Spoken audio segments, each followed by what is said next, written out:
This is a special edition of the Mike Gallagher Show, Coronavirus in America. We're using the full power of the federal government to defeat the virus, and that's what we've been doing. For a while, life is not going to be the way it used to be in the United States. As we face this national emergency pandemic, now's the time for knowledge and clarity. And this is the place to get it. We're going into a full crisis footing. This is a wartime dynamic. We have to think about helping each other in different ways. The president made very decisive decisions quickly. 2020 is definitely going to be one for the history books. And as we take it all in, we know that we'll get through this together. We're America. And now, here's Mike.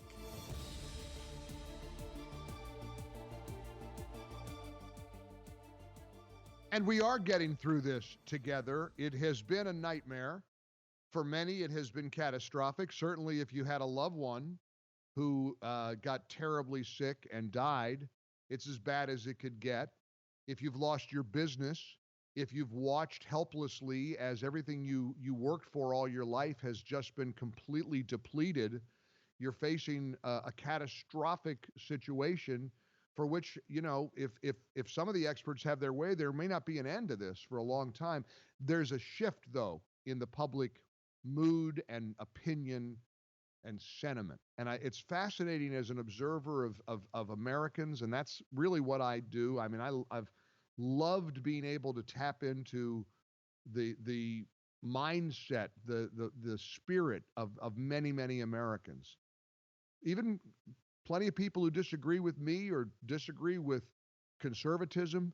It's been fascinating to watch the way this thing has ebbed and flowed.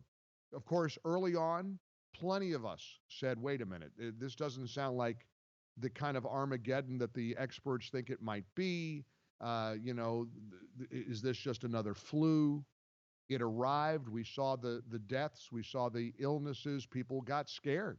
And people pretty willingly said, all right, I got to stay home. I got to shut down. I got to shelter in place. I've got to prevent myself from being exposed, or I can't expose other people to this terrible plague.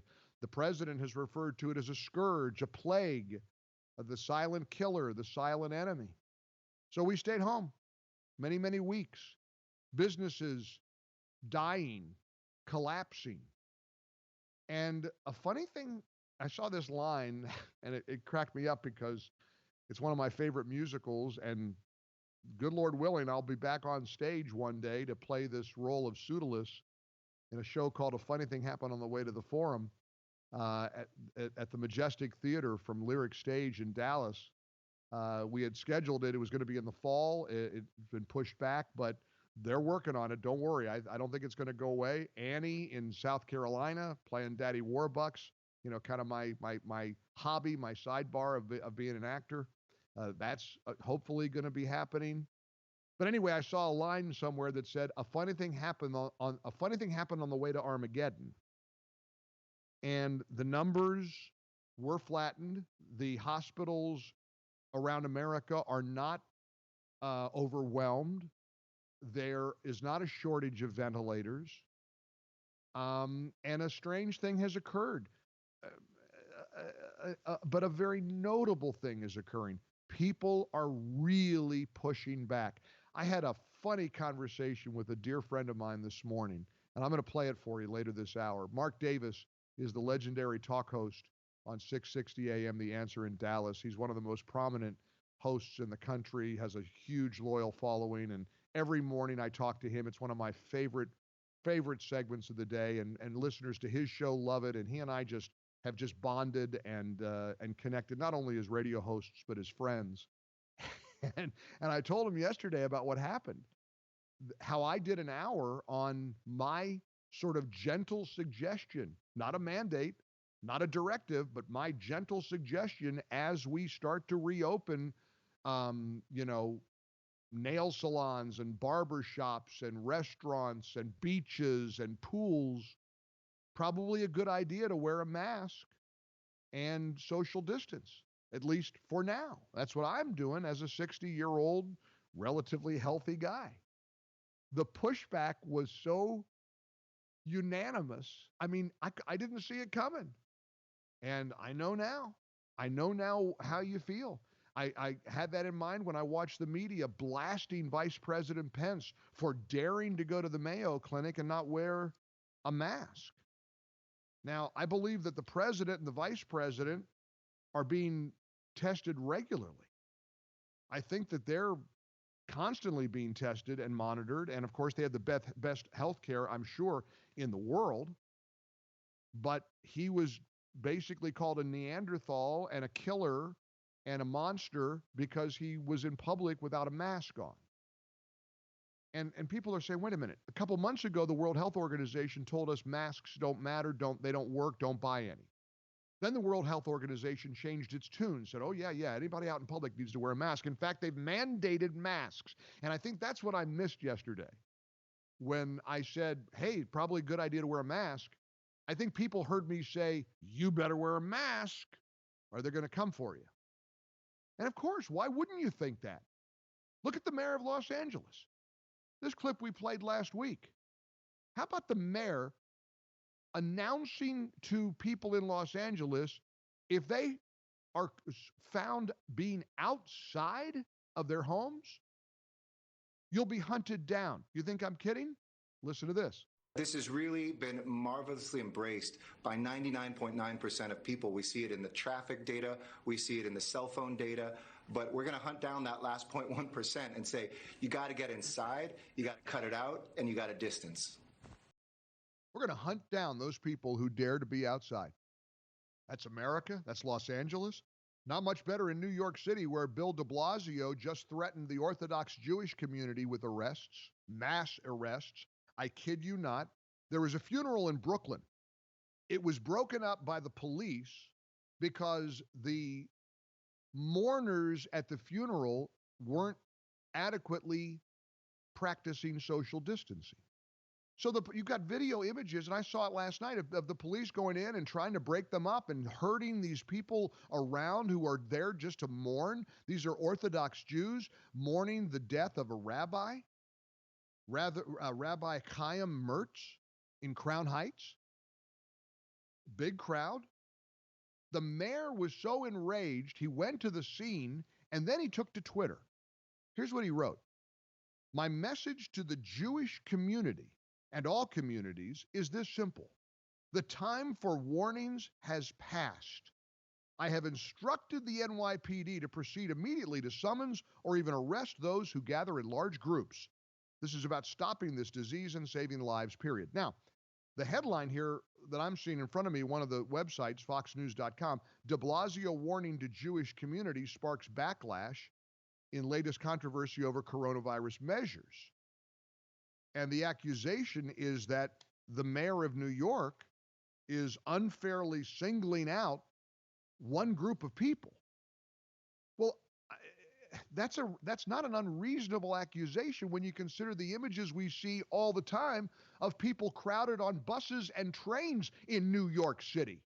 How many warnings of mass arrests has De Blasio issued to riders of the bus, the MTA, the subways? Oh, well, yeah, but those are essential workers. Those are people that have to go to their jobs, and many people are healthcare workers, and they're people who work in grocery stores. Well, wait a minute. These are people of faith mourning at a funeral. I just got a text message from Marianne who said, Jews can't go to a funeral to bury the dead, but mosques are open. What country do I live in? Shameful. Wake up, America. Our country as we know it will cease to exist. Listen, there was a time when I'd kind of roll my eyes at that kind of rhetoric. I'm not so sure anymore.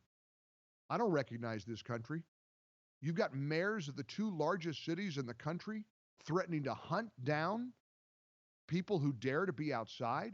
You've got a mayor threatening to arrest. I want to see what that looks like with the NYPD taking Orthodox Jews, men, women, and children away in handcuffs because they're outside in the streets of Brooklyn mourning a beloved rabbi. I want to see what those images are going to look like. Maybe they'll start going on the buses and the trains. Whose fault is it that the buses are packed in New York City? Whose fault is it that the trains are packed? I mean, that's a rhetorical question because I don't know. How do you prevent people from getting from point A to point B in New York when they are essential workers and they need to get to where they have to go to order to feed their family? But on the other hand, why is that subway rider exempt from Bill De Blasio's wrath when everybody else in Manhattan or the Bronx or Brooklyn or Staten Island or Queens, they're locked up. They're staying at home. Go outside, you deserve the wrath of God. One of our executives here at the Salem Radio Network pointed out that he went into a place yesterday, I think it was a Walmart, didn't have a mask on. He wasn't wearing a mask. He said there was a woman with a mask glaring at him, shaming him for not wearing a mask. And see, this is now a two-way street. Now this has become, just like the stupidity of the politicization of hydroxychloroquine was on display for all the world to see, now the politicization of the mask is on display. If you don't wear a mask, you're a monster. You wear a mask, you're a coward, and you're submitting. It's like doesn't feel like there's any in between right now. But think about this. As De Blasio is blasting Jewish mourners, do you know how many criminals they're letting out of jail who in some cases are committing crimes almost immediately again? They're emptying jails because they're worried about the spread of coronavirus. This is beyond insanity. I want to reach out to Joe Piscopo's team in New York. They have the great Arthur Aidala on the show all the time. He's a brilliant lawyer. He's one of the most successful lawyers in the country, and he's a criminal defense attorney. And I wonder what Arthur Aidala's take is on criminals being let out of jails because of coronavirus. And again, let that sink in.